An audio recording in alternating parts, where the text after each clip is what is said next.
Hello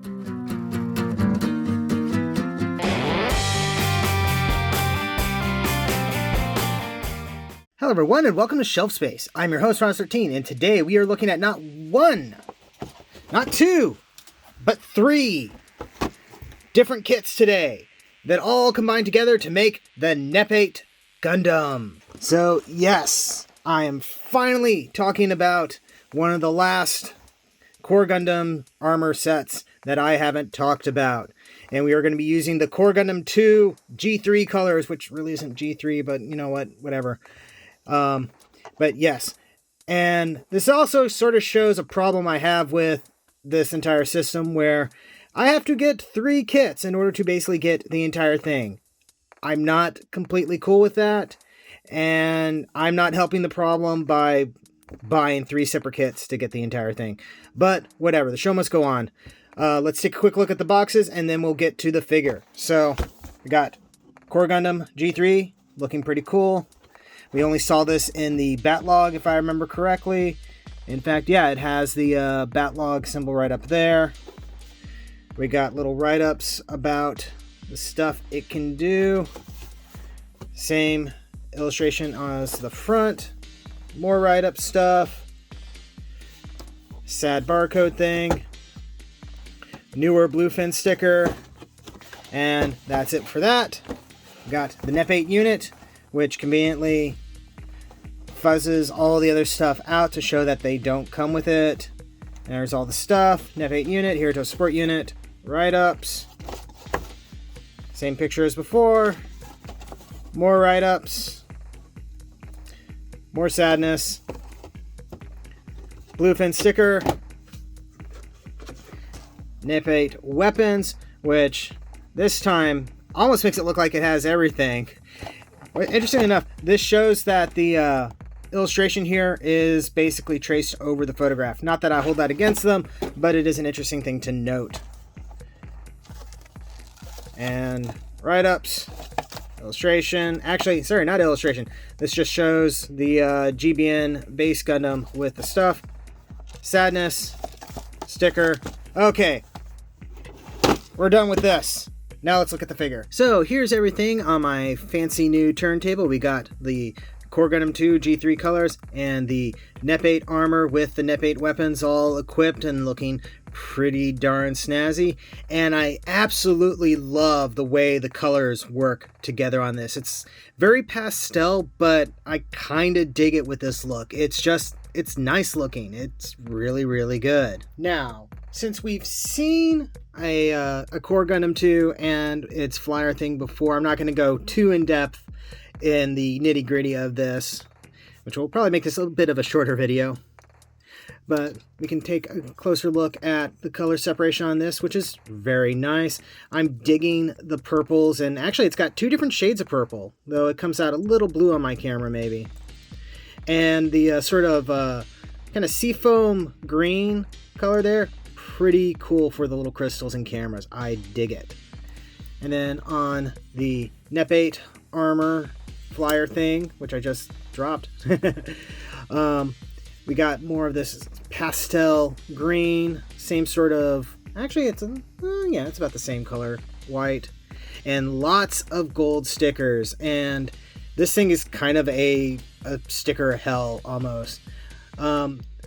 They went on fairly well. The only one I had problems with really is this dark gray one up here, and that probably should have been a separate piece, but it is what it is. And again, this is something I've noted with the other armors, with the exception of the one for the Enterprise. It's basically the exact same thing as the Uraven armor, just with slightly different pieces on it. So it's not much of a different building experience, and it uses a lot of the same parts, which is kind of boring if you ask me. I really wish they had done it a little bit differently, but it is what it is, so I'm not going to stress too much about it. But for now, let's go ahead, get this thing apart, and then combined. We'll do that off camera. Oh, wait, I should show you its transformed form real quick. So let's do that, and then we'll get to the main event. Whoosh! And here he is in his flyer form. And I think I mentioned this in the Raven Armor episode. I absolutely love this. It's not the most complex transformation, and there are some things that I kind of wish it did differently, but it's a nice, compact little jet mode, and it works really darn well. I love it. I just absolutely love it. Okay, now, combine! And here is the Nepeight all armored up, and I gotta say, it looks pretty darn cool. It doesn't feel that great. The armor feels a little loose in some places, primarily the shoulders, and one of the arms keeps popping off on me, so I'm going to treat this with kit gloves. But I kind of had a feeling it was going to be like that going into this. Also, something that I'm not keen on, there is no place for the gun or the basically shield backpack jet thingy. The Uraven utilized the gun combined with its larger weapon, and then you could have this attached to the back of it, but not the case on this one. Articulation is basically the same as the Uraven Gundam, but you do have some limitations with stuff bumping into each other. The arms in particular, you kind of have to maneuver things with this weapon in mind, and you also just got to be careful not to pop things out. But it's still fairly impressive how you get basically a fully functioning HG Gundam from the Core or the Core 2 Gundam, and that alone I think is kind of worth price of admission. But yeah, and again we can see it's got lots of these gold stickers, which are reminiscent of the Stargazer Gundam from Gundam Seed Stargazer, and I absolutely love the effect.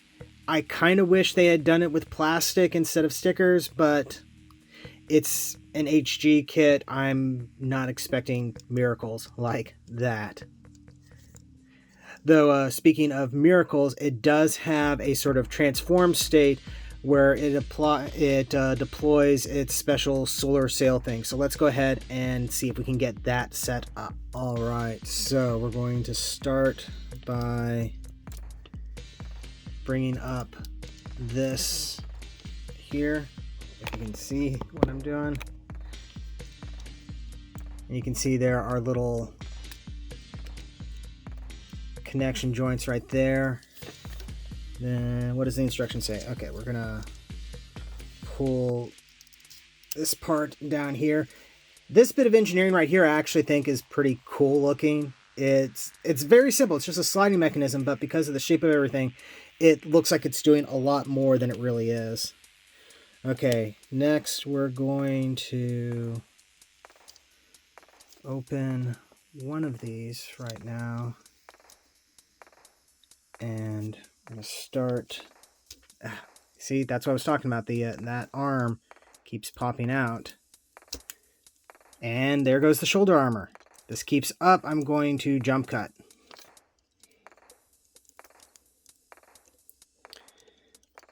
So we're gonna get that like that.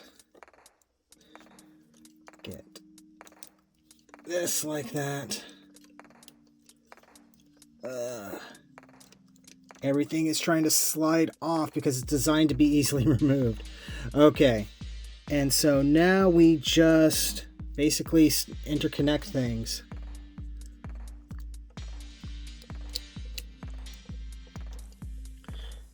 You can just sort of slide it in like that, and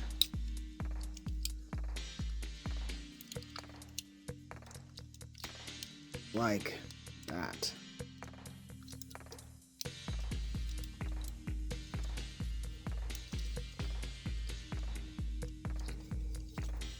Okay, it's not perfect, but there it is. And it's pretty cool. I appreciate that it can do this because this was a major part of the anime. one of the major sort of development points for Hiruto. He looks a little silly from the front because he's just got his arms splayed out like that, but it does the job. And you'll probably notice that there's kind of a lack of weapons on this. We call this thing a weapon, but it's really not. Because this isn't designed for combat. This was designed for interstellar travel, basically. Or maybe interplanetary, but still. And I think that alone is actually an interesting concept because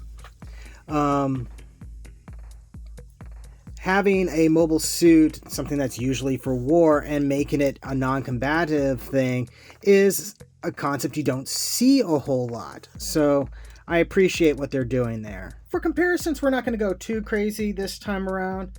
So we're going to start off. This is it next to the standard Earth 3 HD. I say HD like it comes in anything else.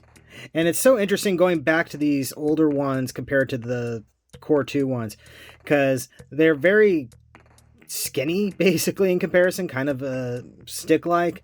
And these guys are much more bulked up and menacing looking, even though this one in particular is a pacifist using it. Next up, we got the Uraven.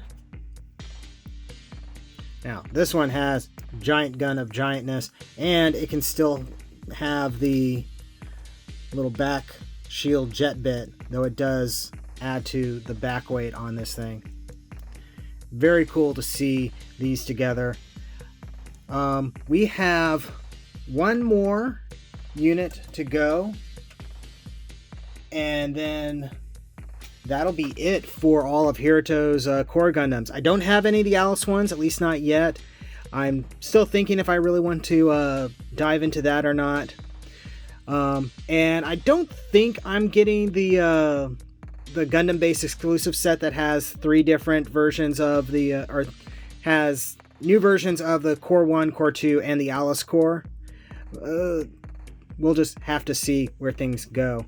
But overall, I like this thing, but I would not recommend paying more than retail for it. Having to get 3 kits to get everything is very much of a pain. I appreciate that I don't have to get an entire Uraven Gundam set to just get a Core Gundam.